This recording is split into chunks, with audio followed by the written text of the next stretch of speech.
ఒక బేబీ ఉండి second baby కోసం ట్రై చేస్తున్నారా? ఫస్ట్ బేబీ డెలివరీ సిజేరియన్ సెక్షన్తో అయిందా? 1 year అయినా ట్రై చేస్తుంటే ప్రెగ్నెన్సీ రాలేదా? If you answered yes to all these 3 questions, ఇస్తమోసీల్ ఉండే ప్రాబ్లం ఉంది, మంచి స్కాన్ చేయించుకోండి. ఇస్తమోసీల్ అంటే ఏంటి? Let me show you. ఇది యూట్రస్, ఇక్కడ కట్ చేసి బేబీని డెలివరీ చేస్తాం. తర్వాత ఇక్కడ స్టిచ్ చేసినప్పుడు ఒక్కొక్కసారి ఇట్లా గ్యాప్ ఉండే అవకాశం ఉంటుంది. ఆ గ్యాప్లో ఫ్లూయిడ్ ఫిల్ అయ్యే అవకాశం ఉంటుంది. ఇదన్నమాట స్కాన్లో ఇలా కనబడుతుంది. ఇక్కడ గ్యాప్ ఉంటే, ఇక్కడ ఫ్లూయిడ్ ఉంటే, ఇక్కడ యూట్రస్ పైదాకా వెళ్ళేసి ఇక్కడ ఫ్లూయిడ్ ఉన్నందుకు ప్రెగ్నెన్సీ కనెక్ట్ కాకుండా ఉంటుంది.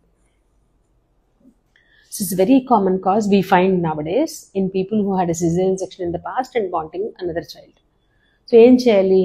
ఆ గ్యాప్ని ఫిల్ చేయాలన్నమాట. కింద వైపు గ్యాప్ ఉంటేనేమో యూట్రస్ లోపలికి కెమెరా పెట్టి హిస్ట్రోస్కోపీతో కరెక్ట్ చేస్తాం. పైదాకా గ్యాప్ ఉంటేనేమో ఇలా ఉంటే మాత్రం ఇంకా లాప్రోస్కోపీ చేయాల్సి వస్తుంది. ఇక్కడ నుంచి లాప్రోస్కోపీ చేసి ఈ టిష్యూ అంతా కట్ చేసేసి ఇది క్లోజ్ చేసేస్తాం. సో సిజేరియన్ సెక్షన్ అయ్యి మళ్ళీ ఇంకో బేబీ కోసం ట్రై చేస్తుంటే ప్రెగ్నెన్సీ రాకపోతే definitely get a good scan done to see if you have ఇస్తమోసీల్.